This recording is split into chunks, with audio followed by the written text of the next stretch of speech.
Ben, tu me On diras. écoute Alien à soir. Ah oui, hein? Ouais. Hey, la BD, ils s'en vont déjà au second print, Marvel.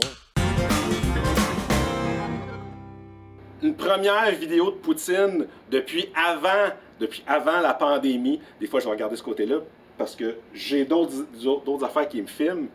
Puis on a avec nous, pour essayer ça, manger une poutine à distance, un gars qui connaît pas ça pantoute, se connecter avec du monde, faire des shows de radio, puis techno au bout. Benoît Mercier. Salut Jean. Salut, merci Ben. Ça fait plaisir. Un pionnier du podcast québécois. Un grand-papa. Ben ouais.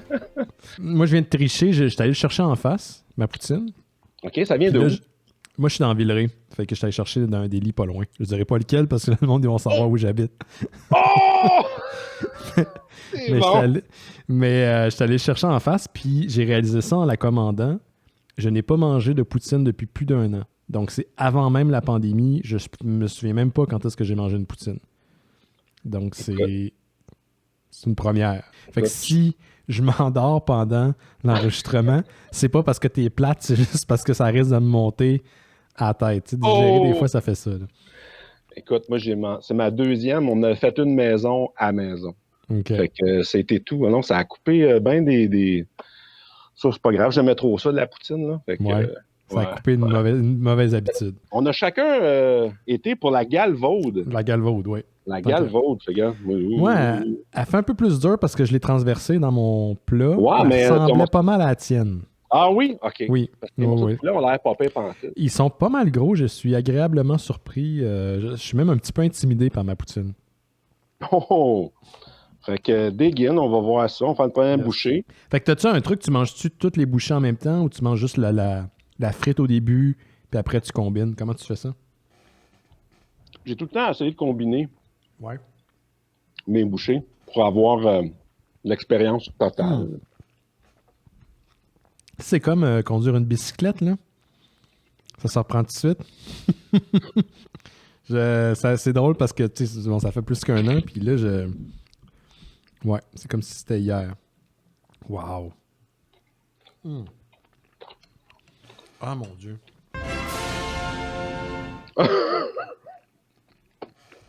Ça faisait longtemps, mon Dieu. Ah, tu vois, moi, ils ont mis du... moi, j'y étais avec Pizza Maximum. Je ne les connaissais pas. Pizza Maximum. Mais il y avait un beau choix de poutine. T'as-tu découvert tous les restaurants dans proximité de ton nouveau commerce? C'est ça que tu regardes en ce moment? Tu cherches la poutine? Ben, je cherche pas la poutine. C'est pas encore ça. Non, mais je connais rien proche encore parce que je vais nulle part. Moi, je suis de travailler avec le couvre-feu. Je finis, je m'en vais chez nous. Tu vois, ce que j'aime, elle n'a pas la sauce qui est trop onctueuse, tu sais, comme vraiment opaque. J'aime qu'elle est un petit peu smooth. Fait que, ce que je voulais aller avec toi, j'ose un peu. Je te connais, le gars de radio, le gars qui parle de BD, puis le gars qui parle d'actualité. Mais toi, la personne, on se connaît pas vraiment. On s'est croisés. On s'est croisés beaucoup, oui, mais pas. On s'est jamais assis ensemble puis jasé. Là. Te rappelles-tu les premières fois que tu as été exposé au BD? La première BD que tu te rappelles d'avoir eu dans tes mains, d'avoir un contact ou même que tes parents lisaient avec toi? OK, ouais. C'est un souvenir de ça? Ça, c'est un de mes premiers souvenirs à vie, en fait. OK. Quand j'étais jeune, pour les plus vieux, ils vont s'en souvenir, il y avait une petite BD comic book qui venait avec les figurines de DC Comics. Donc, tu avais la figurine, puis en arrière, tu avais comme un comic book qui avait rétréci. Je me souviens pas si c'était l'entièreté du comic book ou c'était juste quelques pages, là, mais mon père me lisait ce comic-là.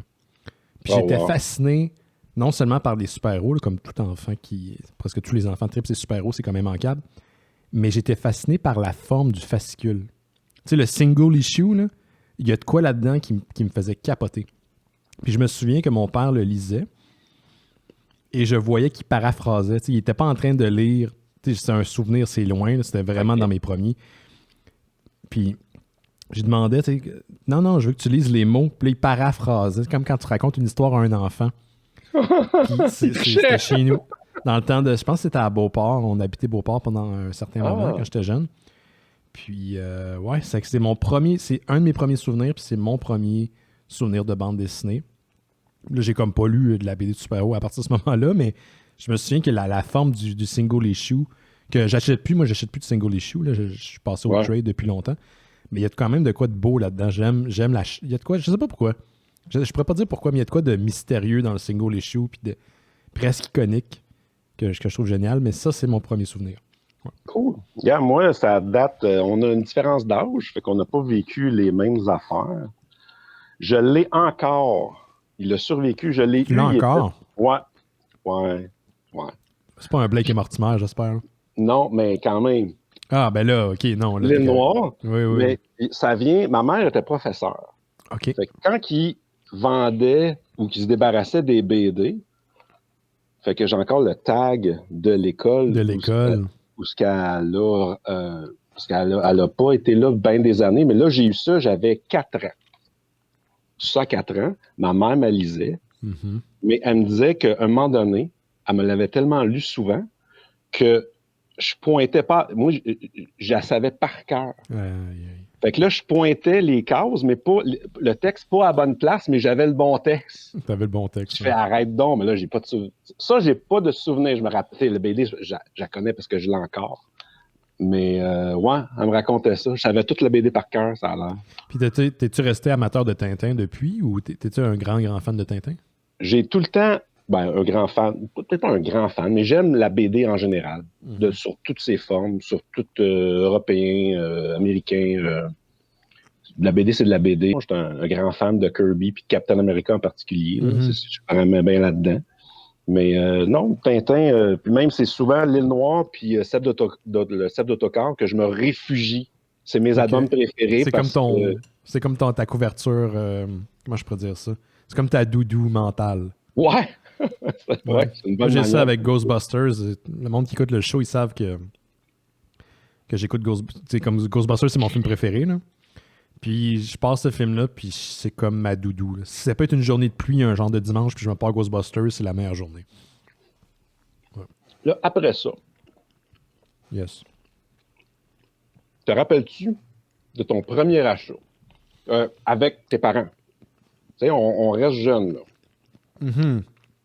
T'es à une librairie, un magasin, puis là, tu vois de quoi, puis là, t'as le goût de l'avoir, puis... Je sais pas exactement quand, mais ma mère, à un moment donné, savait que je tripais sur les comics, même si j'en avais jamais lu. Beaucoup. Ou à peine, tu sais. Puis elle est allée dans une tabagie, ça Rive-Sud, puis elle avait acheté des comic books dans le rack.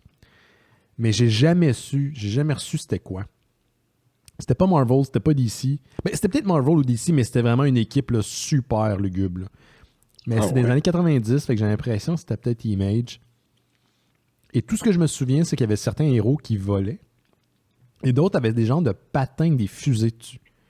Mais c'est la seule chose dont je me souviens. Puis pas longtemps après, j'ai acheté, avec mon argent, les bandes dessinées qui suivaient la série des X-Men en comic book. Donc, on reprenait les épisodes des X-Men des années 90. Ah, X-Men Adventures. Ouais, non, je pense pas que ça s'appelait Adventures, c'était juste X-Men. Juste X-Men. Ah, peut-être qu'il y a Adventures, oui, en comics, oui, t'as raison. Oui, je pense que t'as raison, ouais, Avengers. Puis, Adventures. Puis ça, je lisais ça, puis à un moment donné, ça a arrêté de suivre, je pense, la série à télé, je me souviens plus parce que ça avait arrêté ou quoi. Mais ça, c'est ma première série que j'ai vraiment lu d'à fond. Puis des Spawn. J'achetais pas des Spawn, des Venom. J'achetais tellement de Venom quand j'étais jeune. Mais tu sais, je lisais à peine l'anglais. Là, je sais pas pourquoi. Je pense que c'était pour les dessins. Là. Mais c'est ça que j'achetais. Ça Rive-Sud, c'était une boutique qui existe encore, ça s'appelle le Chick Swing. Ah! Ça a eu 3 places. Okay. À côté du Toys R Us, à côté du l'arrêt d'autobus Panama, là, quand tu descendais de Montréal, vous allez sur la Rive-Sud, c'est là. Après, en arrière du Scratch, qui était juste à côté. Puis, aux dernières nouvelles, j'ai vérifié, je sais pas pourquoi, je me suis dit dans la pandémie comment ils vont faire. Puis j'ai regardé, puis il était vivant. Il était dans la place Portobello, qui est un petit centre commercial sur Tachereau. OK. C'est la place que j'ai fréquenté beaucoup quand j'étais jeune pour acheter des comics. Puis genre, tout le temps été cool avec moi. Puis je me souviens que même jeune, je trouvais ça le fun que le staff était cool avec moi. Genre. Parce que tu sais, je faisais quoi, 8 piastres par mois, par semaine, ça n'a pas rapport. Puis cet argent-là, j'allais le dépenser automatiquement là-bas. T'sais. Il était vraiment cool avec moi. Tu vois, j'ai tout le temps pris soin des jeunes qui venaient de même. Mm-hmm. Encore, des fois, là, ils arrivent, sont son père de famille ou mère de famille, peu importe. J'y revois 20 ans plus tard, puis il dit hey, dans le temps, j'allais acheter, c'est toi qui me vendais mes comics quand j'étais jeune. Mon Dieu, que je suis rendu. Ça ne doit pas te rajeunir, hein? C'est fou. Moi, j'ai quelques expériences. Le premier, il y en a un qui me manque.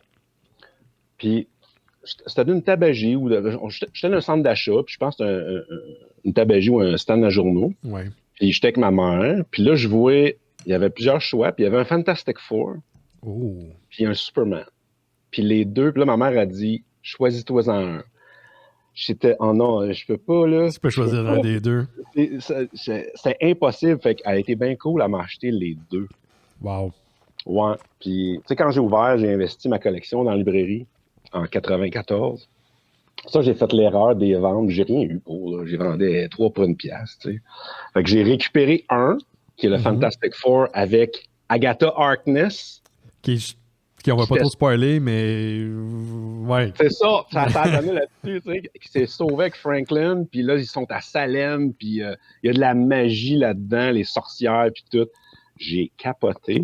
Mais ça, c'est pas celui que j'avais quand j'étais petit. Okay. Et le Superman, j'ai jamais été capable de le retrouver.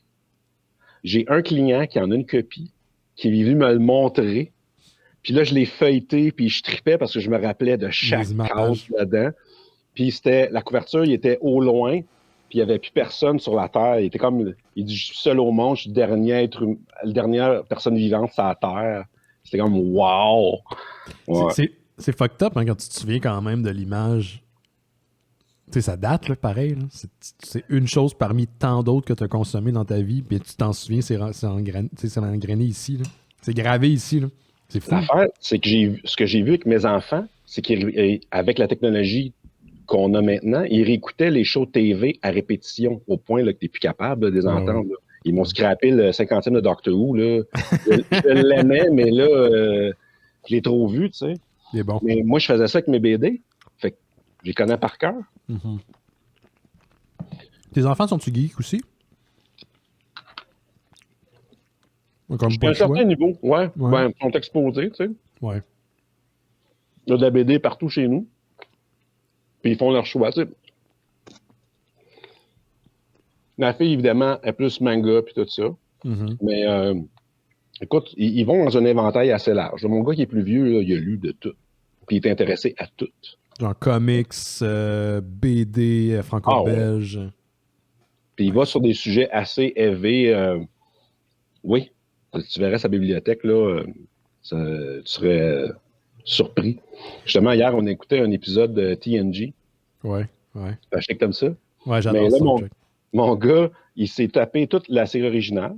Puis là, quand j'avais le temps où j'étais là, où ça a donné, on écoutait l'épisode ensemble, mais il continuait de son bord si j'étais pas là ou ça ne donnait pas. Fait qu'il a écouté la série originale complète. Il a commencé Next Generation. Mais là, j'ai dit la première année Next. Là. Ouais, la première année et demie, 2 ans, là, est un peu pic-pic. Ouais. Fait que là, au fil du temps, il fallait tranquillement. Puis là, écoute, on a écouté là, super rapidement là, 4, 5, 6 super rapides. C'est rendu, on écoute 3-4 épisodes par soir. Nice. Hier, on a écouté le retour de Moriarty. Mm-hmm. Ouais, il est bon, cet épisode-là. Ouais. Puis là, d'un lot que j'ai d'acheter, il vient... il y a un Star Trek Next Generation annuel. C'est une histoire basée là-dessus. Fait que je vais les emmener ça ce soir. Nice. Ils vont triper, on vient de l'écouter. Allez-vous écouter Deep Space Nine après, puis... Probablement ça qui va arriver. Je suis un gros fan de Next Generation, mais je pense qu'à certains égards, Deep Space Nine est supérieur pour certains trucs. Peut-être pas les premières saisons, mais à un moment donné, tu fais... Ouais, c'est beau d'être comme... Genre... comment je pourrais dire ça? Virtueux, puis noble, puis tout, quand t'es comme le flagship de la Fédération. Mais quand t'es dans le trouble, puis t'es dans la boîte jusqu'ici, genre t'es vraiment testé dans tes valeurs, puis dans tes principes. C'est ça que j'aime de Deep Space Nine. T'sais, ils vont jamais complètement pervertir les idées de la Fédération, ou même de... L'idée, la prémisse de Star Trek, c'est d'essayer de devenir la meilleure personne que tu peux, ce que j'aime beaucoup comme idée. Puis ils vont jamais pervertir ça, mais ils vont jouer avec la limite. Puis plus je vieillis, plus je trouve que c'est une excellente série. Je trouve que c'est... Elle est souvent oubliée, là, malheureusement. Ben, le monde l'aime, là, mais il y a comme une... Ils n'ont pas le fanbase, j'ai l'impression, qu'ils méritent. Ben, moi, j'admets sur un même pied d'égalité parce que ça jouait en même temps que TNG. Tu sais. Fait que pour moi, c'est le même univers, ils sont en même temps. Écoute, j'ai commencé à vendre des BD d'un club vidéo. Je sais pas si je n'avais parlé quand on s'était... Quand t'es passé au show, oui. OK. Mais à 7 h, le samedi soir, jusqu'à 8 h, on aurait pu fermer le club vidéo parce que tout le monde écoutait Next Generation. Pour vrai? Oui, ça n'existe plus, là. Ça a été comme un gros phénomène. Là. Les gens venaient pas. Oui, saison 6 ou 7, là, ou les 2 saisons, là, c'était fou, là. Tout le monde écoutait Next Generation, puis ça recommençait à rentrer après le show. Puis c'était quelle journée, tu te souviens-tu? C'est quelle journée que Un samedi soir. Un samedi soir? Okay. Un samedi soir. De 7 à 8, il n'y avait personne. Wow! C'est capoté. Fait que, tu sais, puis après ça, quand j'ai arrêté d'être là, quand j'étais pas là, ben on écoutait, c'était back-à-back, c'était TNG puis Deep Space Nine, on écoutait les 2 shows un après l'autre, c'était fou. Ouais. Il y a eu Voyager, à un moment donné, il y a eu une courte période de temps où tu avais juste TNG. Oui, mais il y a une courte période de temps où tu as eu DS9, TNG, DS9 avait commencé, puis là, TNG finissait, et tu as Voyager qui est embarqué. Il me semble que tu as eu un an seul DS9. Puis après ça. Il me semble que non. Il me semble qu'il y a une courte période de temps, très courte, mais c'était la fin, il me semble, de TNG. Mais peut-être que je dis n'importe quoi. Mais je peux me tromper aussi, je me rappelle pas. As-tu écouté les nouvelles saisons, les nouvelles séries? J'ai bien hâte à Pike. Autant. Celle-là, je parle plus de toi. Là. Non, c'est mon réflexe. C'est que je pose tout le temps des questions. Autant saison 1 de Discovery, le premier épisode, là, il n'y a rien qui est arrivé de bon quand j'ai commencé à regarder ça. Le show a commencé en retard. Là, j'ai eu un enfant qui a fait une crise où le chien jappait. Il arrivait plein d'affaires en même temps. Là, ça commence, puis elle fait son signe de Starfleet dans le sable. J'ai fait « Oh my God! » Je capotais, c'est bien pas bon. J'ai haï le pilote. OK. Vraiment. Puis, je les ai pas regardés. Après ça, je les ai écoutés, je les ai bingés d'une shot. Puis là, j'ai fait « Ah! » Mais j'ai le goût d'écouter l'autre. Fait que j'ai tout écouté saison 1, puis saison 2, ben là, j'ai trippé raide. T'as-tu écouté Lower Decks? Pas encore. Pour vrai, là, fais-toi plaisir. Ça a l'air... Moi, là, de toutes les séries de Star Trek qui sont sorties dans les dernières années, dont Picard. Puis moi, Picard, c'est mon père spirituel. Là. J'adore ce personnage-là. Puis j'ai pas tant trippé sur Discovery ni sur Picard. Je les ai écoutés, j'ai donné la chance aux coureurs, même Discovery 3 fois. Mais je trouve que c'est de la science-fiction correcte, mais c'est pas du Star Trek. Mais ça, c'est moi, là, peut-être parce que je suis pas... En tout cas, c'était pas fait pour moi non plus. Mais Lower Decks, on est dans de la nostalgie pure, puis des clins d'œil, tu sais, pour les vieux fans de Star Trek. Fait que c'est comme le parfait mélange entre Rick and Morty au niveau de l'humour puis de la réalisation d'animation et du Star Trek. C'est pas aussi élevé que Rick and Morty, mais c'est dans les mêmes eaux. Puis c'est, pour moi, il y a des moments, j'ai ri, là, parce que je sais qu'il s'adresse aux vieux fans. Puis il y a des trucs qui s'est passé dans des épisodes de Star Trek, puis tous les trucs weird qui peuvent se passer dans Star Trek qui n'ont jamais vraiment été adressés, puis pourquoi... De temps en temps, il va y avoir une blague puis une craque dirigée vers nous autres, puis c'est parfait. Là. J'adore. Fait que c'est très divertissant. Ils sont en même place que le reste. Fait que si tu veux les écouter... ça faisait partie de mes plans. Mais là, je regarde l'heure, puis il me semble qu'ils devraient être en orbite. Un peu. Que je vais voir s'ils sont là. Journal de bord du capitaine. Coefficient espace-temps 45229.4. L'entreprise a été entraînée dans le passé. OK. Il est débarqué? Oui. Papa oh my God.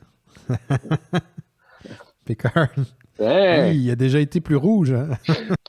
Je l'avais au premier local. Donc, à peu près en 96 ou 97 qui date ce stand-là. OK. Au fil du temps, ben, je le gardais tout le temps dans le magasin, puis il a fini par perdre des couleurs, puis tout ça. Il était tellement magané, à un moment donné, je l'ai mis dans la salle de bain. Puis tous mes clients qui vont dans la salle de bain, ben, Picard, il est là. Fait qu'il fait comme partie de « faut qu'il soit là ». Fait qu'à chaque fois que je déménageais, je l'amenais avec moi. Fait que Picard regarde les gens pisser depuis plusieurs générations. J'avais un Gandalf dans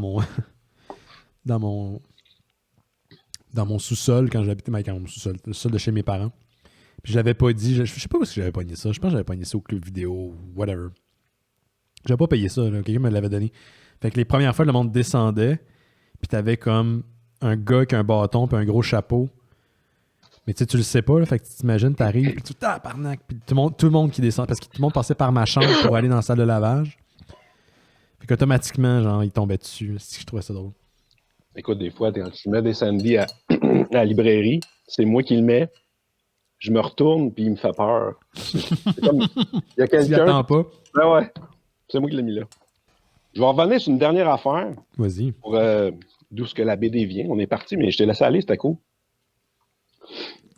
Plus vieux un peu, j'ai hérité du stack de comic book de mon cousin qui était plus vieux, puis que ça l'intéressait plus. OK. Fait que je me rappelle tout le temps, mon père est arrivé avec une pile de comic héritage, puis le 3/4, c'était du Jack Kirby. La dernière run, le Big Daddy, puis tout ça. Fait que toute cette run-là, là, oui, Captain America de Falcon. Ça, c'était malade. Mais t'as-tu hérité de cousins, d'amis ou de... Non. Quand j'ai commencé à être plus sérieux dans le comic, j'en lisais déjà, mais avant que je me lance vraiment complètement dedans, des gens qui m'en ont prêté pour me mettre à jour. Puis ça m'a vraiment beaucoup aidé. Mais j'ai jamais hérité. Il y avait personne dans mon entourage qui lisait de comics vraiment. Oh. Moi, j'étais un geek de Star Wars, fait que mes amis tripaient sur Star Wars, ils jouaient aux cartes, ils jouaient au Magic. Moi, j'ai jamais rien compris à ces jeux de cartes-là, mais le comic, il en lisait un peu. Je fais les années 90, donc il achetait du Spawn, il achetait du Gen 13, du Danger Girl, ce genre de choses-là. J'ai pas hérité. Puis, comme mon père ou ma famille tripait pas là-dessus, mon frère tripait pas là-dessus. J'avais un petit cercle d'amis, même eux n'étaient pas full impliqués. C'est plus tard, c'est plus vieux, quand j'avais plus les moyens de m'en payer, que j'ai commencé à faire des liens. Puis même encore aujourd'hui, il y a plein d'affaires que j'ai pas lues et que je connais pas. Pour moi, je suis pas un spécialiste de la BD. Moi, je suis un tripeux. Mais c'est impossible de toute façon. C'est impossible. Écoute, à chaque fois, je suis chanceux de faire partie du cercle d'amis de Jean-Dominique Leduc. Puis à chaque fois qu'on jase, j'apprends tout le temps quelque chose. Ce gars-là, il me fait capoter. Je sais pas comment il fait pour lire autant qu'il fait, pour lire tout, savoir tout. C'est incroyable. C'est impossible de passer au travail au complet. Quand j'y en monte une qui sait pas, là, je suis fier de mon coup. Puis, dernière affaire, je vais te montrer. J'ai sorti ça des boules à mythes. Vas-y donc. Ce livre-là, cet album-là, je ne me rappelle pas de l'avoir, comment je l'ai eu, mais il a tout le temps été là. Mais ce qui en reste a tout le temps été là. Fait que je l'ai eu très jeune. Fait que j'ai plus de couverture. Hein? C'est Lucky Luke. Un vieux Lucky Luke. Mais la plus de la couverture, c'est la chose en dedans, là. Fait qu'il tient... il y a du tape. Wow. Ça. Fait que t'as-tu des objets... J'en ai des finis comme ça, mais je vais pas le remplacer. C'est celui-là que j'avais quand j'étais petit. Mais la question, c'est quoi? Excuse-moi, j'ai mal entendu. Si t'as un truc comme ça, pas comme ça. Moi, j'ai fait un grand ménage il y a genre... en 2017, ma règle, c'est tout ce que je me souvenais pas que j'avais, je le donnais. Donc, je me suis débarrassé de beaucoup de BD superflus que j'avais acheté, entre autres, pour des chroniques ou des choses comme ça à Monsieur Net, puis des chroniques dans le temps à la radio. Fait que c'est souvent des affaires, des achats que je faisais là, juste pour pouvoir faire mon segment. Puis ces affaires-là, je les ai redonnées. Je me dis, tu sais, moi, je suis pas un collectionneur, je suis un tripeux d'histoire, puis c'est ça qui me fait capoter. Là. Par moi une vidéo de 40 minutes qui me parle des origines de Hellboy. Là, je dis ça parce que j'ai un onglet d'ouvert justement qui me parle de ça. Je vais triper. Je suis pas un collectionneur de vieilles albums ou des trucs comme ça. Mais j'ai une pièce dans ma collection qui est, si je peux dire, une collection que je suis vraiment chanceux de l'avoir. T'sais, moi, j'ai beaucoup aimé Les Invincibles de Jean-François Rivard. Puis Jean-François Rivard, c'est vraiment un tripeux de comic book pour vrai. T'sais, la 3e saison des Invincibles, c'était un mock-up de New Avengers de Bendis. C'était un poster qui imitait le genre du premier Avengers de Bendis avec les héros, cette fois-ci là dans les personnages, dans la pénombre. Et dans la 3e saison, ils ont refait les intertitres. Donc, c'est les personnages en version comic book. Et la personne qui a dessiné ça, c'est Denis Rodier, que tu connais, qui a fait entre autres La Bombe, Le Cid des Dragons, travaillé sous Superman dans les années 90, entre autres choses, là, Star Wars également dans les années 90. Ben, c'est lui qui a dessiné les intertitres et il a vendu cette planche-là où tu as les 3 héros en version, ben, justement, super-héros. Puis ça, c'est mon petit truc mon petit truc de collection de fierté. Je l'affiche, mais je suis pas un collectionneur. Mais ça, je suis content de l'avoir mis la main dessus. Mais ça, c'est très cool. Fait que le monde qui veut écouter l'entrevue avec Denis Rodier et que tu racontes tout ça, c'est dans quel épisode des Mystérieux Étonnants? Épisode du 7 décembre 2020. Donc, c'est l'épisode 677 avec Denis Rodier. On est 1 heure avec lui. Donc, Jake Dion puis moi. Puis, au début, on fait quelques nouvelles parce que souvent, on fait ça au show. Finalement, Denis embarque. Puis là, on parle 1 heure et que. Ben, c'est plus qu'1 heure. Là. On parle vraiment longtemps avec lui. Là. Puis de sa carrière, puis de son dernier album, puis tous ceux qui n'ont pas lu La Bombe, pour eux, je vous encourage. C'est 2 heures. C'est 2 heures l'épisode. Donc, on est vraiment un bon bout avec lui. Puis c'est vraiment bon, puis il raconte plein d'anecdotes super intéressantes. Ouais. C'est là, gâtez-vous, allez écouter ça. Ouais, c'est un bon épisode. Bien content. Belle rencontre. J'aime bien Denis. Il est bien le fun. Ah, il est bien sympathique. Je l'ai rencontré juste un petit peu avant que tout pète. Ouais. J'avais reçu, il y avait un truc avec Glénat venait faire de la promotion au Salon du Livre de Montréal, justement. J'étais avec Laurent, puis avec quelques autres personnes des libraires, puis Denis était là pour présenter. On a reçu la moitié de l'album comme en photocopie, là. Puis là, il était tout croche, Denis. Il dit « Ah, la qualité, Jean, là, elle sera pas comme ça, là. » Arrête, Denis, voyons. Puis il est vraiment facile d'approche, sympathique. Très sympathique, très généreux de sa personne. Ouais, ça, c'est ce que j'ai... Tu sais, on a interviewé du monde, là, puis c'est pas tout le monde qui est nécessairement commode, puis lui... Tu le sais, quand il a envie d'être là, il a le goût d'être là. Puis, il a tout le temps été super généreux avec nous autres. C'est même dans le temps là, qu'on faisait des vidéos tout croche avec lui dans des Comic-Con. Il s'assoyait, il restait avec nous autres, il prenait un moment, il passait par Montréal. Je disais « Hey, je peux t'interviewer, te poser des questions par rapport à ta... » Ouais, il n'y a pas de problème. Puis, il y a eu comme une connivence qui s'est créée au fil des années. T'sais. Mais étrangement, c'est la première fois qu'on l'a recevait à l'émission pour l'épisode 677. On l'a reçu pour plein d'autres trucs parallèles. Mais vraiment un épisode, c'était la première fois. Puis comme Crime, on va le réinviter, c'est sûr, là, parce que ce soit son nouveau projet ou qu'importe, là, il faut qu'il revienne à l'émission. C'était vraiment super intéressant. C'était comme apprendre sur le milieu de la BD, puis tu sais, veux pas, oui, t'as de la BD américaine, t'as de la BD franco-belge, mais c'est pas juste les mêmes codes, c'est pas les mêmes contextes de fabrication. T'as écouté l'entrevue quand il parlait qu'au niveau BD américaine, il faut que tu prennes des raccourcis, t'as pas le choix, t'sais.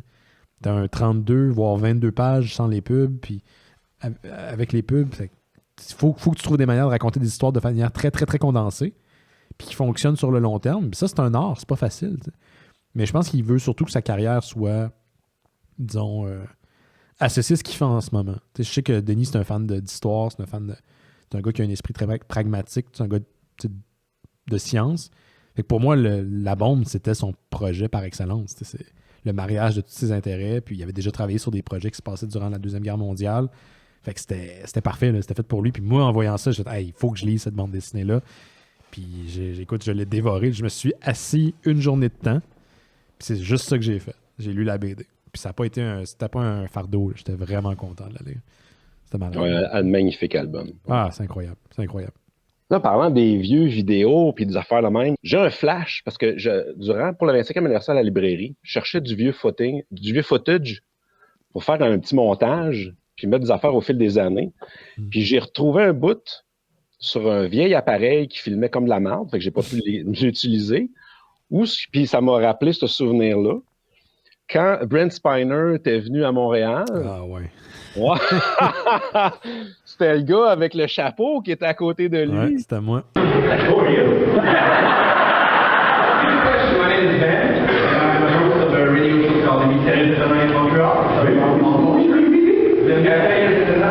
Puis là, Spinner te regarde puis il dit « T'es qui, toi? » Ah, ça avait ri. C'était quoi le fond de cette histoire? En fait, deux choses.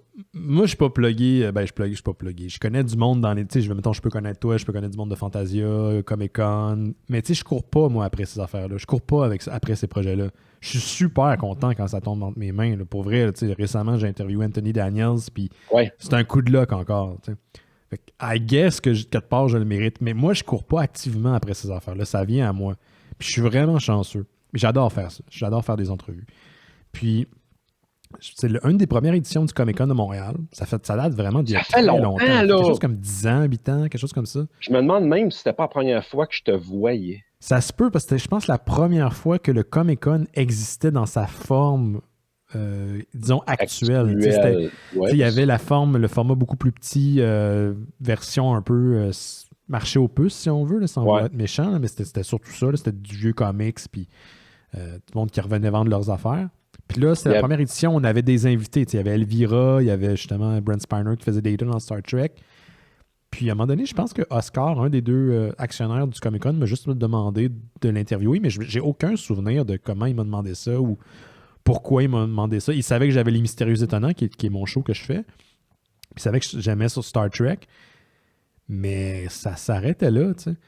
Puis j'avais fait une couple de recherches sur ce gars-là. Puis comment il était, puis son tempérament. Puis, tu sais, moi, j'étais un fan.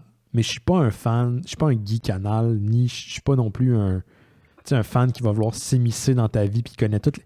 Fait que je savais que c'était sûrement pas comme ça que je devais être avec lui, tu sais. Fallait que j'aie un certain recul.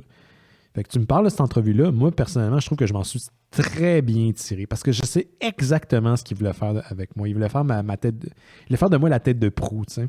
Puis rire de moi. Puis l'entrevue d'ailleurs est disponible. Si vous tapez Brent Spiner, Comic-Con de Montréal, elle est en 2 parties, elle est disponible sur Internet. Là. Vous allez pouvoir la trouver. Je pense que c'est sur un Vimeo quelque part qui traîne. Là. Elle est là en 2e partie.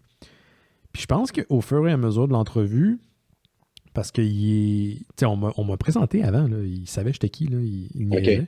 Ouais. Mais il a vu que j'allais pas embarquer dans son jeu, puis de faire comme « Ah ben oui, c'est vrai, je suis juste un petit geek cave, puis je pense que j'ai comme gagné son respect parce que d'ici la fin de l'entrevue, il a l'air d'être full embarqué. Puis je me souviens, il close la conférence en disant Ben and I will be at D. Tu sais, comme si on allait faire un duo. Puis on m'avait dit qu'il était un peu hypochondriaque. Fait que j'ai pas serré la main quand je l'ai vu. J'ai pas serré la main quand il est parti. J'ai pas demandé une photo. J'ai pas demandé. Tu sais, c'est toutes des affaires que moi je fais pas. Ça vient pas me chercher. Fait que tu sais, c'est des petits trucs pour aller le mettre de mon bord, si on veut. Puis d'ici la fin de cette expérience-là, ben, je pense qu'il était comme...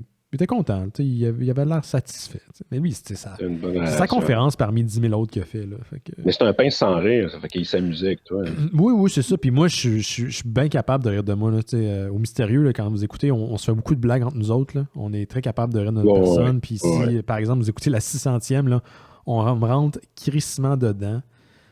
Puis moi, ça me fait rire. Fait que, quand c'est une bonne guerre, là, quand c'est pas dans l'humiliation ou dans le bullying, je suis très capable de rire de moi. Fait que, rendu, moi, après cette expérience-là, j'ai trouvé que plaisante. Mais ouais, c'est un peu weird. Puis surtout que je suis comme fucking meg. Puis j'ai un drôle de style. J'ai un chapeau, puis j'ai un pinch à la Nitz dans la clique. Puis c'était ces années-là. T'as super bien géré ça avec lui. Il y a Steve Hill qui vient à la librairie. Steve Hill, le chanteur, le joueur de guitare, malade, qui fait du blues, qui fait du pop. Je l'ai vu une fois, je suis allé jaser, prendre une bière avec un ami, avec un ancien employé. On a été sur Saint-Denis. En tout cas, il y avait c'était un club là, puis il jouait là quand il était plus jeune. Puis là, je sais pas, moi, je vais prendre une bière là. On commence à jaser, puis tout. Puis là, lui, il embarque, je sais pas c'est qui Steve Hill dans ce temps-là. Il embarque avec son band, puis il commence à jouer. Mais là, il était pas en soir de show, il était à soir, on s'amuse, c'est cool. Fait qu'ils ont joué pendant, je pense, 45 minutes, sans arrêt, où ce que tu passes de Pulp Fiction à Scooby-Doo, à plein de tunes. C'était malade. J'ai eu le show de ma vie gratuit. Ça m'a coûté 2 bières. J'ai capoté. Puis là, un jour, justement, il rentre à la librairie, mais je le reconnais pas. Il pue les cheveux de la même manière. Il a les cheveux longs. Il a l'air d'un poêle de jacket de cuir, puis tout, là. Fait que là, je le sers, je jase avec, puis on parle de BD, puis j'essaie d'y trouver des affaires qu'il cherche. Là, tu sais, ça me fatigue, puis je l'ai à l'arrière de la tête, je l'ai vu à quelque part, je le sais c'est qui. Je dis, excuse-moi, là, mais je te connais, puis je veux mettre un nom. Il me regarde, il dit, je suis Steve Hill. J'ai fait quoi? Tu sais, là, j'étais comme estomaqué tout, mais après ça, on a continué. Ouais. J'ai pas fait de selfie, j'ai pas fait de grosses affaires, puis, regarde, il revient une fois de temps en temps. Il est encore passé avant que je déménage avec un ami auteur, d'ailleurs, un gars de Trois-Rivières. Ouais, moi, demande-moi pas pour les noms, je suis la pire personne. Il vient de sortir il a sorti une nouvelle BD avant aux fêtes, puis là, il sort un nouveau numéro 1 sur cette BD-là. Puis il était aimé ensemble. C'était un coup d'on, tout de même. C'est le contact initial, tu sais, je pense que c'est fait avec... Hey, ça fait pas de sens ce que je veux dire. Efface ça, Jean. J'ai pas rapport. C'est correct. Je suis comme, ça vient de me monter à la tête, la poutine, puis je cherche, là. Pas là, dans le sens que je suis sous, mais dans le sens que, genre, ça fait comme... Mais, ouais, c'est pas bon. Je sais pas ce que je dis. Tant qu'à être un peu off, là, je me suis réveillé un matin, j'ai fait un nasty drive de fou. J'étais dans un centre d'achat. Tu vas comprendre pourquoi je suis un con. J'étais dans un centre d'achat, puis il fallait que je passe à un certain point, puis à un moment donné, il y a quelqu'un qui m'a comme pitché la moutarde, je sais pas quoi. Fait que là, on s'est mis à se pitcher la moutarde, puis là, on avait des bidons de moutarde, puis là, il fallait... Ok, c'est dans ton rêve, excuse-moi, je pensais que c'était dans la vraie vie. Dans mon rêve. Mais là, John Travolta est là, puis il commence à me spreader de la moutarde. À chaque fois que je passais, on se spreadait la moutarde. Puis là, j'arrive plus loin dans le centre d'achat, puis il y a comme, tu sais, les snack bars, les snackettes, puis tout ça. T'es là. Je suis là. T'es là. Ah bon, Mon subconscient devait dire hey, c'est ça qui se passe demain. T'es en train de bouffer avec du monde, je sais pas c'est qui, mais t'es comme un étudiant, puis là, je dis, t'es-tu prêt pour qu'on se plug bientôt, puis tout ça? Tu me dis, j'ai pas le temps, faut que j'aille à mon cours, puis tout ça, t'étais étudiant. OK. Ben, j'imagine, ça avait peut-être rapport avec, tu me dis que t'avais une présentation à faire, whatever, mais je me suis réveillé avec ça le matin, je suis qu'est-ce que c'est ça? Non, mais j'ai été étudiant longtemps. J'étais vraiment longtemps à l'UQAM. Ça, c'est comme dans les plus belles années. Ben, c'est pas les plus belles avec du recul, mais c'est dans mes plus belles années, c'était à l'UQAM. Moi, j'ai pas été au cégep, fait que mon expérience, c'est, mettons, plus sociale, si tu veux. Je l'ai pas eu au secondaire, c'est vraiment à l'université. Puis j'étais un gars de Rive-Sud qui sortait pas de la Rive-Sud, puis Montréal, ça a ouvert. Ouais, non. Puis j'étais comme très... j'étais comme peureux d'aller à Montréal. J'étais peureux de... Je sais pas pourquoi, d'aller me promener, de me perdre, ou je sais pas quoi. Puis, tu sais, là, t'as pas le choix parce que tu vas à l'école. Là, c'est plus qu'en ce moment, mais dans le temps, on se déplaçait pour aller à l'école. Puis ça m'a ouvert à plein d'horizons. Tu sais, je me suis fait des amis. Tu sais, comme j'étais un gars très, très solitaire. Ça a brisé ma solitude. Moi, je suis un peu un introverti qui a appris à être extroverti. Fait qu'aller à l'université, c'est peut-être de là. Tu sais, le show aussi, l'origine du show des Mystérieux Étonnants, c'est fait à l'université. C'est à l'université, ce show-là, à l'époque, à la base. Fait que c'est dans ces grosses années-là. Écoute, j'ai passé 5 ans et demi à l'université. J'ai fait un bac puis 2 certificats. Fait que, mais aucun regret. J'ai adoré à l'école. J'ai adoré l'UQAM. C'était le fun. Là, je suis rendu trop vieux. Puis des fois, j'y repense. Genre, ben, ça fait pas si longtemps que ça. Non, ça fait un bail. Ça fait un bail que je peux étudier. Mais, ouais. Je sais pas, c'est peut-être pour ça. Je pourrais pas dire. Fait que ça a commencé projet scolaire, le podcast? Ben, le podcast. Non, moi, j'étudiais en infographie avant de travailler à la radio étudiante. Puis un été, ils cherchaient un graphiste pour refaire le site Internet. Puis j'ai postulé. Je travaillais à la Rive-Sud dans une épicerie. Fait que c'était vraiment un truc alimentaire de base. J'habitais encore avec mes parents, avec mon père. Puis un moment donné, j'ai vu l'annonce, c'était marqué faire le site Internet, on a besoin d'un graphiste. Puis j'ai postulé, je suis allé à l'entrevue. Je pense que c'est bien passé. J'ai très peu de souvenirs de l'entrevue. Mais je te dis, gars innocent de la Rive-Sud que je suis, je leur ai demandé, est-ce que ça paye? Dans le sens qu'ils ont reçu un salaire. Puis ils m'ont dit oui, et j'étais surpris. Fait qu'eux, ils ont compris. Puis c'est vrai, là, j'étais prêt à passer une bonne partie de l'été à travailler gratuitement sur le site Internet. Puis ça fait en sorte que ça penchait en ma faveur. Fait que finalement, c'est un bien... c'est une bonne chose. Mon innocence, c'était une bonne chose. Ouais. Fait que j'ai commencé à travailler pour eux. Puis c'était à l'époque, il y avait du podcast, mais on appelait ça pas le podcast. Le podcast, l'idée est venue plus tard. C'était vraiment de la radio web. C'est comme ça qu'ils appelaient ça. Ah oui, hein? Puis de fil en aiguille, moi, j'ai continué à travailler là-bas. Puis, j'étais ce qu'ils appelaient un permanent. C'est donc, j'avais 15 heures semaine, ce qui est ridicule aujourd'hui quand tu y penses. Je sais même pas comment j'arrivais, là, mais tu avais 15 heures semaine. Fait que tu accueillais les bénévoles qui faisaient, eux, leurs émissions. Puis, tu t'arrangeais que ça reste quand même clean puis en ordre pour les prochaines émissions. C'était pas tout le temps évident. C'est beaucoup de gens qui transitent par une station de radio. Puis, d'ailleurs, à l'époque où moi, ce que je suis arrivé, la station elle s'est déplacée du sous-sol de l'UQAM. Ils ont eu pignon sur rue un temps à côté de Volume sur Sainte-Catherine. Puis c'était malade. C'était vraiment... t'as l'impression d'être dans le feu de l'action, directement sur Sainte-Catherine. Des années de Musique Plus, c'était hot. Des années de Musique Plus qui étaient hot, puis qu'il y avait de l'argent encore à faire avec cette station-là. c'est ça. Puis à un moment donné, j'ai comme, je sais pas, avec d'autres mondes, on a parti une émission. Moi, je tripais comique, parlais avec ces gens-là. Puis bien franchement, je me disais toujours, je pense pas être capable de faire des communications dans le monde régulier, si on veut. Mais si j'ai mon truc avec ma sauce, là, je me reconnais. Et puis le show a évolué de là. Fait que le show, à la base, était un projet qui était lié à ça. Puis ça continue par la suite. Puis, écoute, moi, je suis pas du tout... j'aime pas la première année et demie des Mystérieux. Je trouve que c'est au-delà du fait qu'on est vert, c'est véhément, c'est négatif, c'est tout ce que t'aimes pas. Là. C'est tout ce que j'aime pas dans la culture geek. Puis en fait, quand moi je suis resté et d'autres personnes sont parties, je me souviens mentalement, je me suis dit, je vais faire du show l'antithèse de ce que c'était. Je vais faire un truc qui est rassembleur, qui est le fun, qui est inclusif, que si, hey, tu connais pas cet auteur-là, tu connais pas telle période de BD ou pas, hein, t'es cave, non mais hey, on va te montrer pourquoi c'est le fun, tu sais. Ouais. Puis ce qui drive le show des Mystérieux Étonnants, c'est beaucoup cette énergie-là. Puis c'est pas tout le monde qui le voit. Mais ça, pour les gens chez qui ça résonne fort. Puis c'est à la base, là, c'est dans l'ADN du show tant qu'à moi. C'est l'antithèse de ce que c'était, d'un truc qui est juste, hey, on peut-tu triper? On peut-tu triper ensemble? Puis je suis sûr que tu as quelque chose à me ramener, à me donner, que moi je peux te donner. Puis on va découvrir des trucs cool ensemble pour avoir du fun. Du fun pur. Fait que c'est dans l'ADN du show, puis ça part un peu de cette origine-là, si tu veux. Comme. Ouais. Cool. Fait que moi, j'en mangerai pas toutes. Ouais, la moitié dans le frigidaire. Ouais, fini.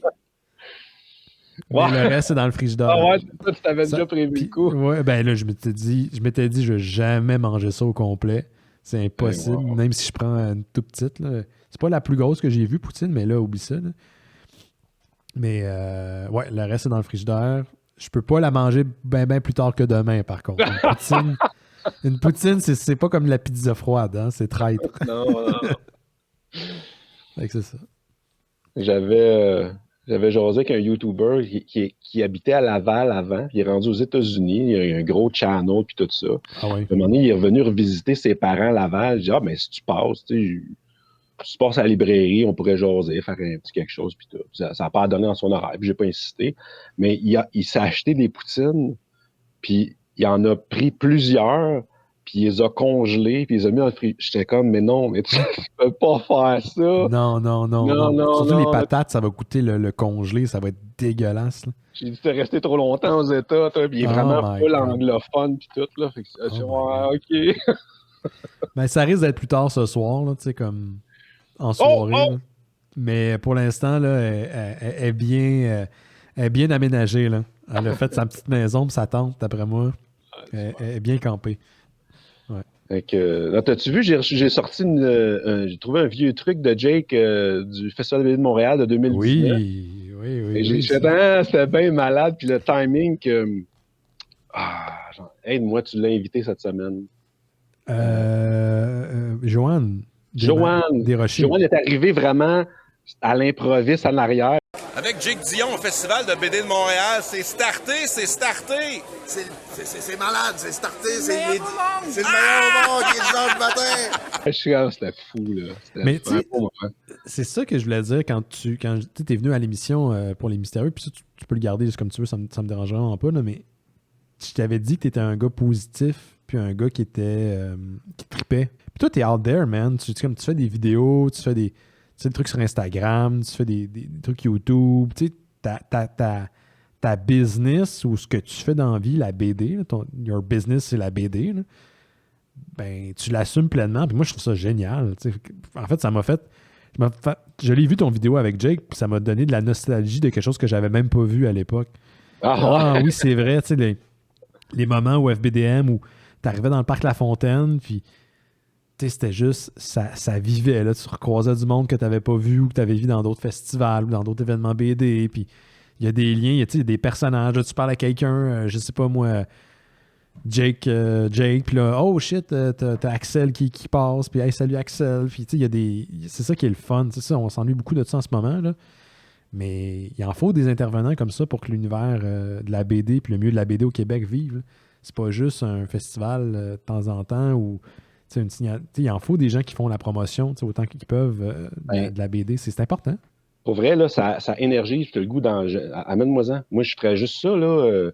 À un moment donné, je faisais le tour, puis souvent, je croisais Laurent dans des lancements à Montréal. Oui, il est fait tout. À un moment donné, je capotais, là. Il était d'accord. Il faisait toutes les... Il est tout le temps là. Il est tout le temps là, oui. Ça, j'aimais ça, mais là, à un moment donné, tu sais, la famille, puis tout ça, fait que là, je vis plus les mêmes affaires, fait que j'ai plus ces expériences-là. Non, ben là, en ce moment, personne les a, là. C'est sûr que ça... Non. Il n'y a pas moyen de faire vraiment le plein. Je suis un introverti, fait que c'est normal que je vais me repuiser tout seul. Puis j'ai tout le temps été tout seul. Fait qu'en ce moment, la pandémie, c'est tough. Je ne dirais pas le contraire, mais c'est plus facile sûrement que certains. Je peux dealer avec mes affaires. C'est quand je sors, je vais chercher des affaires, d'épicerie ou whatever, là, je viens fou comme un balai. Là. Je pense que c'est... J'aime bien être entouré, mais des bonnes personnes. Puis quand tu écoutes Les Mystérieux, c'est ça. Mes amis, c'est... Pour être sur le show, c'est pas de juste d'être bon. C'est d'être mes amis. T'sais. Le but, c'est de partager ce moment-là d'authenticité, si on peut dire, entre amis. C'est ça la proposition. On pourrait parler de timbre. On pourrait parler de table. On pourrait parler de n'importe quoi. À la base, la BD, c'est pas important là, dans le schème des choses. C'est ce que ça donne que ma vie adulte, c'est qu'on se trouve autour du milieu de la BD. Puis, ben tant mieux, j'ai fait des super... Tu sais, comme tous mes amis, Laurent Boutin, c'est grâce à la BD... Gauthier, Jake, Julien Paris-Sorel, Caroline Brault, Axel Lenoir, toutes des personnes que j'ai rencontrées grâce au show puis grâce à la bande dessinée. Je pense qu'il y a des trucs positifs à faire avec ça. Pour moi, la BD, c'est un exutoire, autant que faire un podcast. C'est ça. Puis, ça devrait pas être juste un truc... Puis c'est correct, là, si c'est juste un truc de consommation, là, ça va. Là. Mais il semble qu'il y a des... Je sais pas. Triper, regardez, cette série-là est le fun. Oui, tout le temps, genre, manger du noir.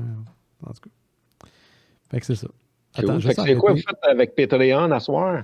Patreon à soir, on écoute Alien. Ah oui, Alien, c'est ça. Parce qu'on a, il y a un an, t'imagines-tu, attends, juste arrêter le stream. Si ça se déconnecte, reconnecte-toi, OK? Juste arrêter l'enregistrement. OK. Parce qu'après, ça va être... T'es-tu encore là? Je suis encore là. Mais il y a un an, on a commencé les diffusions sur Discord. On s'est tapé toutes les Avengers. Donc, à pareille date, l'année passée, c'était le début. Le monde en avait besoin, pour vrai. Là. Le monde était très réceptif.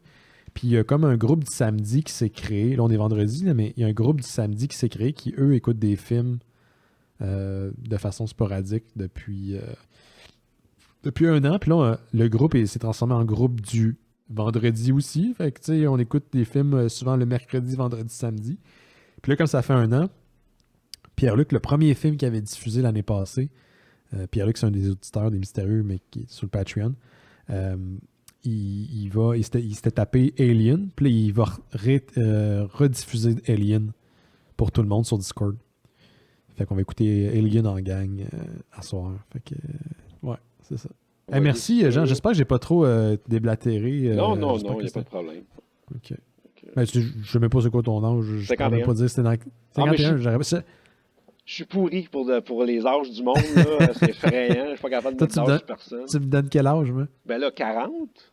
Ah, si, tu vas chier. Non, mais tu le dis tout le temps au show. Non? Je sais, ça me fait capoter. Bon. Je vais l'avoir en janvier. Ouais, je sais. Mais le monde, ils disent que j'ai pas l'air de 41, mais moi, je le vois dans le miroir.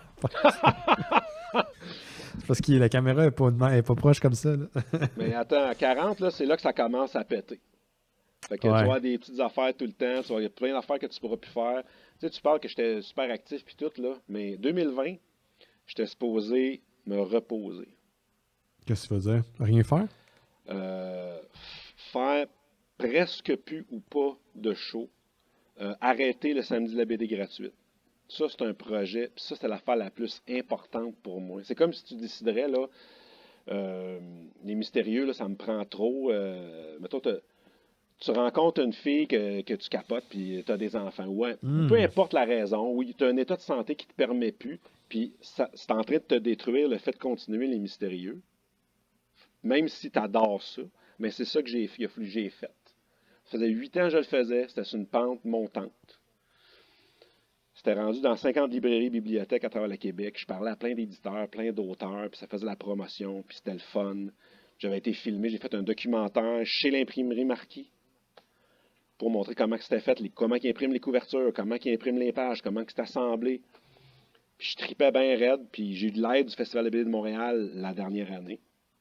Mais écoute, c'était vraiment 6 mois d'ouvrage par-dessus mon ouvrage. Fait que ma blonde m'en a parlé, elle a dit dernièrement. Là, ça faisait 3 ans qu'elle me disait ah non, c'est ce bout-là qui commence. OK, parce qu'elle sait que tu ne seras pas là pendant une J'étais petite bout. absent. J'étais chez nous, mais j'étais tellement brûlé que j'étais pas là où je travaillais. C'est toi qui as 4 enfants d'ailleurs, c'est ça? Oui, oui. Ma blonde, c'est une sainte des fois. Je sais pas comment ta blonde, un fait, puis toi, tu fais. Ben, moi, c'était un choix. J'en voulais 4. Mon beau-père a fait une grande table, puis je voulais une grande famille. Je voulais pas être tout seul chez nous. Je sais pas. Ben, en tout cas, oui. Ben, je ne vais pas ramener ça à moi, mais je comprends. En avoir, je pense que j'irai all the way. J'ai franchi souvent la barre. Tu le sens pas quand tu es fatigué, là. Tu le sais quand il est trop tard. Oui, c'est quand tu as passé la frontière, souvent. Puis là, toute l'accumulation de ça. Fait que là, en 2020, ça supposait être le Festival de BD de Montréal, Festival de BD de Québec, Association des libraires qui prennent le relais pour faire le samedi de la BD gratuite. J'avais fait tout. J'ai fait non. Puis je veux pas être consultant, je veux pas être à rien parce que je vais encore t'investir. Tu vas t'immiscer. Je peux pas. Ouais. Fait que là, ça a donné que la pandémie est arrivée puis il n'y en a pas eu du tout. Mais non, ça. Ben, c'est un mal pour un bien dans ton cas. Ouais. En tout cas pour ça, I guess. Mais tu sais, moi, là, je me suis brûlé à faire d'autres choses. Ça a été les premiers mois quand ils ont fermé puis tout, là, l'incertitude, pas savoir qu'est-ce qui se passe. Fallait que je paye mon loyer pareil, je vendais rien. Je faisais la livraison, puis Fait que oui, là, c'est correct, là. Là, tout va bien, tout est correct, mais quand tu le sais pas, je me suis épuisé bien raide. Puis le déménagement, ben là, ça a été une autre affaire aussi. Ouais, puis t'as été tout seul là-dedans. T'as pas pu déménager avec toute ta clientèle non plus qui te suit. Des chums, ben, tu sais, qui t'aide, là, c'est ça. Ouais, c'est taxant. C'est taxant au niveau moral. C'est une accumulation de petits trucs comme ça. À un moment donné, tu sais que t'es fait fort, mais c'est normal aussi que tu sois fatigué. Puis, moi, il y a des journées que je travaillais mal, puis je l'ai dit à mon boss. Il dit, il y a des journées, là, j'étais dans mon ordi, puis j'étais une loque, là, je faisais rien. Il y a des journées, mentalement, j'étais pas là.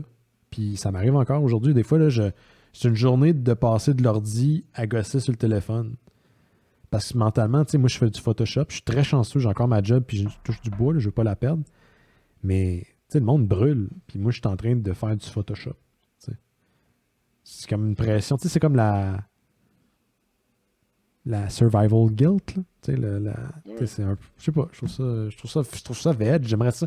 C'est comme, fais-moi affronter 2-3 dudes avec des matraques, là. OK, je vais me battre, puis je vais tomber, mourir, mais en me battant, tu sais. Là, il faut que j'attende, c'est que c'est veg. J'ai ça, c'est comme le pire fucking feeling ever. C'est dégueulasse. T'es comme, t'as aucun pouvoir, tu sais. Non. Fait que, tu sais, pis ça, je veux dire, toi, t'as des kids qui vont à l'école. Moi, je sais pas comment tu fais. Je serais pas capable. Je serais capoterais, là, à savoir si on est en contact avec quelqu'un, puis... Mais ça, je l'ai tout vécu au début. Ouais. Tu fais une routine, tu t'habitues, puis tu leur rappelles tout le temps de faire attention. Je vis ma vie dans mon appart. Puis pour vrai, j'ai pas besoin de grand-chose, là. J'ai jamais eu autant d'espace, puis je sais pas quoi faire avec, là. Tu me fais repenser, tantôt ça m'a fait penser à ça quand t'en parlais. Je vivais bien avec ma solitude. Quand je suis parti chez mes parents, j'étais en appartement quelques années, puis j'étais très bien. Moi, je me faisais de la bouffe. Je mettais de la musique classique, je me partais le bain, puis je lisais des comics là, toute l'après-midi. Ben voilà. Ça, j'étais parfait. J'avais pas de problème. Tu gérais tes affaires. T'apprenais à gérer tes affaires. Je m'étais amusé, parce que là, j'ai encore ça dans les mains. Je m'étais amusé avec mon gars. J'ai appris ses figurines, son Enterprise D. On a fait une petite vidéo COVID avec un voyage dans le temps. Ah oui? Ah, tu iras voir ça sur la chaîne. Ça dure. Puis moi, mon gars, il était. Ça lui a pas aidé dans ses études. Là. Il était. Parce que mes 4 enfants vont à 4 écoles différentes. Lui, il est en concentration musique, puis il était là pour... Il joue du trombone d'un orchestre. Puis c'est toutes les activités à l'extérieur de la classe qui le motivaient, qui lui donnaient de la drive. Il était supposé aller au grand... C'est un pas un festival. Ouais, c'est un festival de musique à Sherbrooke, là. Puis il donnait un concert là-bas. Puis mon ami de l'OVMF, l'Orchestre avant de musique de film, qui fait l'Orchestre Geek, là, qui fait plein de Oui, oui, concerts. oui, oui. Oui, oui. Il était supposé aller jouer là-bas, faire un concert Zelda pour la première fois là-bas, puis tout ça. Fait que là, tout ça, ça a été annulé. Fait que, ouais, fait qu'il a fait, avec son trombone, je dis, refais une petite tune, un petit short pour un intro Next Generation, on peut pas prendre la musique. Fait que, tu sais, on a fait de quoi, fait qu'on a gossé avec ça, on a eu du fun. Fait que ça dure 1 minute et demie, quelque chose de même, là. Puis C'est quoi, en stop motion? Vous faites bouger les personnages? Non, mais j'ai fait des photos des personnages, puis j'ai fait bouger un peu, j'ai fait une bouche qui bouge, puis c'est amateur, là, mais c'est le fun, c'est drôle. Fait que... Ouais, puis t'as fait de quoi avec ton fils, là? Moi, mon père, il faisait pas ça avec moi. Mes parents, ma mère, elle me disait, qu'est-ce que tu vas faire avec ces BD-là? Quand j'étais jeune. Et voilà. Je fais rien avec ça. Fait que c'est ça. Mais c'est cool, ta mère elle avait l'air à te supporter là-dedans. Oui. Dans ton hobby, la façon dont t'en parles. Ça m'est arrivé une fois qu'il me manquait un numéro que je cherchais depuis longtemps. Dans Run de Kirby, du Mad Bond. Puis là, on était aux Zellers. Puis il était dans le rack. Ah, je dis, maman, je veux cette BD-là. Puis là, elle a fait comme... Non, c'est un petit gars qui veut tout, puis qui... Non, là, il n'y en aura pas à soir, il faut que j'y monte une leçon de... Non, mais tu comprends pas, là. Non, lui, je l'ai pas, il me le manque, je le cherche depuis... C'est ça, j'y ai redit plus tard. Je l'ai retrouvé la BD que tu m'as pas acheté. Je te critique pas, je comprends qu'est-ce que tu as voulu faire, mais je la voulais vraiment. Je me rappelle pas de ça. C'était pas juste parce que je veux quelque chose, c'est juste que là, c'est le fun parce que...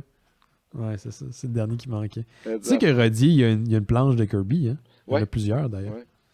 Ouais, malade. Le maudit. Ouais, il a pas payé cher non plus à l'époque. J'ai quelque chose qui se rapproche à ce souvenir-là. Parce que Dale Eaglesham, il a dessiné la mini-série Super Soldier. Quand c'était Falcon qui était... Non, quand c'était Winter Soldier, quand Bucky était Captain America. Oui. Super Soldier pour 4 numéros. Il avait dessiné ça. Puis il y a une scène où ce qui va sur la plage, il n'y a pas de soute. Puis il embrasse une fille qu'il rencontre là. Mais dans Run de Kirby, durant le Mad Bond, il est en espionnage, tu sais, puis il va rencontrer, il essaie de savoir le scientifique qui crée cette bombe-là. Ils veulent l'enlever ou prendre les secrets ou quoi que ce soit pour l'empêcher. Puis là, il se rapproche, quand il s'introduit dans la maison du scientifique, puis il y a sa fille qui est là, puis là, il se lie d'amitié avec elle, puis il lui donne rendez-vous à la plage. Puis quand ils vont se rencontrer, il n'y a pas son saut, puis tout ça. J'ai fait, mais non, mais il a refait la même scène. Il a fait la même séquence. Je capotais. Fait que j'ai acheté une page où elle coûtait même moins cher parce qu'il n'y avait pas de costume, rien. Mais moi, je fais comme, waouh, elle est tellement belle, cette page-là, puis que c'est ça. Fait que, ouais, c'est pas Kirby, mais c'est ça. Moi, j'ai appris, c'est drôle, mais c'est cette année que j'ai appris à apprécier Kirby. Tu sais, je savais c'était qui, puis j'avais, tu sais, je veux dire, je comprenais l'importance qu'il incarnait, mais cette année, on a lu The Demon, puis j'ai fait, oh shit, ok, c'est ce gars-là, là. Tu sais, pour moi, tu sais, c'est tout le temps en mouvement, Kirby, là. Il y a tout le temps quoi qui se passe. Puis c'est son style, tu le reconnais tout de suite. Puis, tu sais, même dans The Demon, tu as un personnage d'origine indienne, puis c'est un sidekick, mais il est pas... Déjà à l'époque, c'était quand même assez progressiste pour l'époque, là. Tu sais, c'était super impressionnant. Je disais, wow, OK, il y avait des bons réflexes. Puis, tu sais, on entend parler de lui, tu sais, il est mort, il avait pas tant d'argent, le monde l'ont fourré jusqu'à la fin. Tu sais, c'est sa femme qui l'a protégé finalement de... Mais tu sais, le gars, il faisait 10 000 BD en même temps. Il commençait... Tu sais, c'est débile. Ce gars-là, c'est un personnage... Moi, j'ai hâte qu'il fasse un biopic sur lui. Tu sais, genre... C'est comme quoi, ça? Un biopic, c'est quand tu fais un documentaire... C'est quand tu fais une fiction basée sur une vraie personne. Ah, OK. Mais tu sais, avec des éléments documentaires. Donc, ça peut être... il faudrait que ça soit bien fait. Il faudrait que ça soit bien. Oui, mais c'est sûr que c'est une question de temps. Ils vont le faire à un moment... ils vont peut-être faire Stanley avant, probablement. Avec plein d'affaires pas vraies dedans, peut-être, pour le faire mieux paraître. Le monde, ils disent ça, mais moi, j'ai remarqué que Stanley, il était très ouvert par rapport au fait qu'il n'a pas tout créé. Il l'a dit souvent. Je pense que c'est juste que les gens ne veulent pas y pardonner. Il y avait un froid avec Kirby et sa famille. À l'enterrement, il est resté Ça a l'air qu'il est rentré dans l'église, il est resté derrière, puis que la femme de Kirby voulait aller le voir, mais qu'il était déjà parti. Ah. Peut-être qu'il était mal à l'aise, là, aussi. Là. Peut-être que, en tout cas... Mais, tu sais, Jake m'a parlé d'un truc. Il m'a dit que à un moment donné, puis c'était dans les grosses années où le comic c'était pas cool. Là. Fait que tu sais, le monde, les conventions, c'est des trucs pour les geeks, là, puis tu sais, le monde vraiment weird. Puis à cette époque-là, il y avait un intervieweur de radio. Je pense que c'était à la radio de New York. Qui a reçu. T'en as entendu parler de ça? Ouais. Qui a interviewé Stanley et là. Non, Kirby. Et là, c'est Stanley qui appelle. Ouais. Je l'ai jamais C'est quoi? entendu. J'ai jamais entendu non plus, je veux l'écouter. J'ai aucune idée c'est quoi. Puis là, ils règlent leur compte en ondes. Ouais. Fait que, wow, c'est hot. C'est Parce que fucking hot. même, tu sais, pour rejoindre les deux bouts, Kirby puis Joe Simon, ils faisaient plusieurs jobs de front. Fait que pendant qu'ils travaillaient pour Timely le jour, après ça, ils partaient de là, ils avaient loué un espèce d'entrepôt, puis ils faisaient des BD pour d'autres compagnies, sous d'autres noms, le soir. Puis à un moment donné, Stanley, il les a dénoncés. Il a fait toc, toc, toc. Lui, il était au courrier chez Timely. Puis il a fait, hey, ils font des BD pour d'autres compagnies. Fait que quand que les boss ont su ça, ils sont allés dans le bureau pour aller voir Simon puis Kirby. Il était en train de faire le Captain America numéro 10. Wow. Ils ont dit, vous êtes dehors. Vous finissez ce comic-là, puis vous êtes dehors. Fait que c'est pour ça que moi, je n'avais jamais compris. Pourquoi ils ont juste fait les 10 premiers? C'est eux autres qui l'ont créé. Ils ont fait les 10 premiers numéros, puis le numéro 11, c'est plus eux autres. Dans les années 40, tu sais. Ouais. Fait que c'était ça, l'histoire. Mais toi, tu l'as vendu, le numéro anniversaire qui est sorti la semaine passée, ça se peut-tu? J'en ai encore, ouais. Est-ce qu'ils reprenaient l'entièreté des planches originales ou c'est comme juste des bouts? Ils ont refait mais ils ont parcouru des affaires importantes. OK. Fait qu'ils ont même été jusqu'à quand les Avengers vont le chercher dans la glace puis tout ça. Mais ils comptaient d'une autre manière. J'ai juste feuilleté vite, j'ai pas le temps de le lire encore. J'ai ma copie chez nous. Mon gars, il m'a fait il dit c'est les mêmes histoires. Ben oui, c'est ça, c'est un hommage. Oui, c'est un hommage, Ouais. c'est normal. Mais ouais, ils vont plus loin que ça. Tu sais. Ouais. OK. Je suis curieux. Ben, moi, c'est pas le genre d'affaire que j'achète, mais je suis comme tout le temps curieux à savoir, tu sais, comment. C'était-tu l'entièreté ou c'était juste des bouts, puis, tu sais, même le communiqué de presse. Pardon. C'est la poutine. Ouf, il était à poutine. Il était pas super clair. Ouais, il a failli remonter. Ouh! Hey, je mange pas de même beaucoup habituellement. Ça vraiment. Genre, là, je cogne des clous puis tout un peu. Là. Je pense que je vais me prendre un petit café. Non, c'est correct. C'est juste que je vais prendre de l'eau puis du café d'ici ma projection. Là. Mais si, genre, c'est comme. Je mange vraiment beaucoup de fruits et légumes. Ben, surtout des légumes la semaine. Puis le reste, je mange, mettons, de la crap le vendredi puis samedi. Mais sinon, le reste de la semaine, j'essaie de manger correct. Là, pour, parce que sinon, moi, j'ai pas d'horaire de crap. J'essaie juste de manger correct tout court. Tu vas comprendre dans quelques années. Ça, c'est déjà un changement que je faisais pas avant. Moi, j'ai perdu 40 livres dans les dernières années. Hein. Arrête! Attends. Je m'entressais une de mes amies récemment. Check bien ça. Ça, c'est une des dernières fois que j'étais allé chez...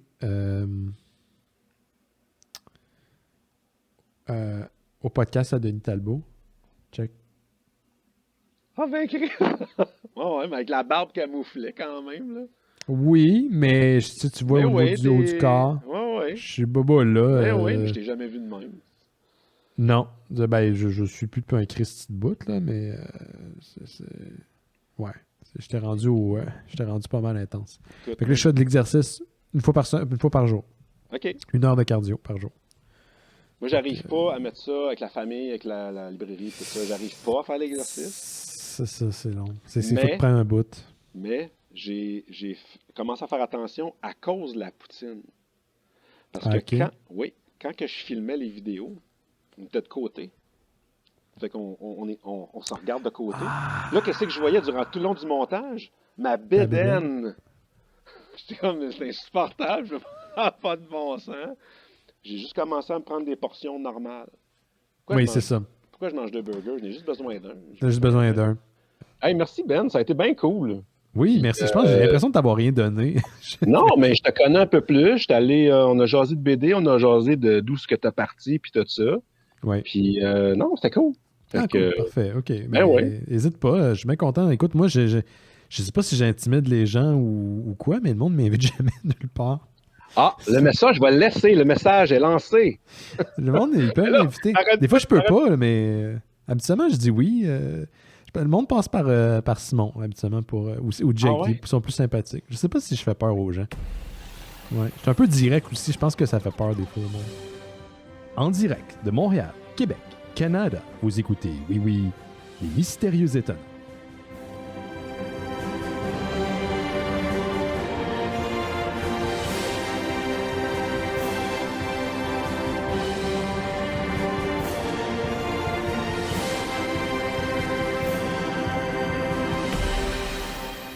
Bonjour à toutes et à tous, vous écoutez Les Mystérieux Étonnants, une émission en balado-diffusion consacrée au BD et à l'ensemble de la culture populaire.